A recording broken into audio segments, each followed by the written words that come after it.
જય માતાજી મિત્રો, આજે બને સમોસા. તો પેલા કઢાઈ મૂકી દેવાની, એમાં તેલ નાખીને ગરમ થાય પછી અંદર બટાકા તળી દેવાના. બટાકા તળી રહે એટલે પછી મશીનમાં કાઢી દેવાના. એના પછી મરચાં પીસી દેવાના. મરચાં પીસીને એક તપેલું મૂકી દેવાનું સમોસાના વઘાર માટે.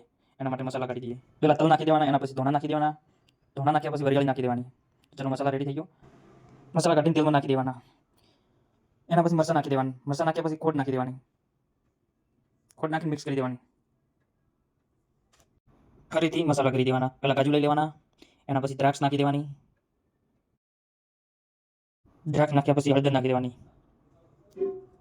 હળદર નાખ્યા પછી મીઠું નાખી દેવાનું અંદર. મીઠું નાખ્યા પછી અંદર સંચળ નાખી દેવાનું. અમારો મસાલો કમ્પ્લીટ થઈ ગયો. તો ચલો હવે વઘારમાં નાખી દઈએ. મસાલો નાખીને મિક્સ કરી દેવાનો. સમોસા માટે વટોણા બાફી દેવાના તપેલામાં. વટોણા બફાય ત્યાં સુધી એક મસાલો કરી દેવાનો.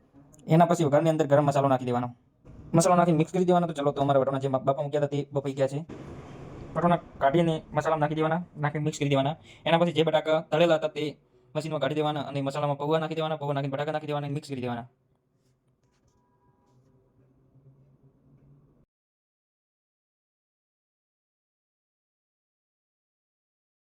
તો સમોસા માટે મસાલો કમ્પ્લીટ થઈ ગયો છે. તો ચલો હવે બહાર નીકાળી દઈએ ઠંડો થવા માટે. તો એક મોટું પ્રાટ લઈ અંદર નાખી દેવાનો. બધોને ખુલ્લો કરીને ઠંડો કરવા મૂકી દેવાનો.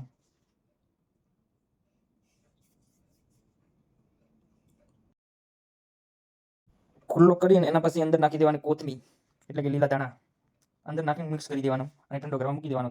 મસાલો ઠંડો થઈને કમ્પ્લીટ થઈ ગયો. તો ચલો, તો હવે સમોસા ફરવાનું ચાલુ કરી દઈએ. પેલો મેદાન લોટ બાંધી દેવાનો, એની રોટલી બનાવી દેવાની અને વચ્ચે વચ્ચેથી કાપી દેવાની. રોટલી કટિંગ કરીને રેડી થઈ. ચલો, તો હવે સમોસા ભરી દઈએ. આ રીતે ભરી દેવાના સમોસા અને વાળી મૂકી દેવાના. આ સમોસા કમ્પ્લીટ. તો ચલો હવે તળી દઈએ. સમોસા તળી દીધા. સમોસા મારા તૈયાર. મિત્રો, વિડીયો ગમ્યો હોય તો ચેનલને લાઈક, શેર અને સબસ્ક્રાઈબ કરવાનું ભૂલશો નહીં. જય માતાજી.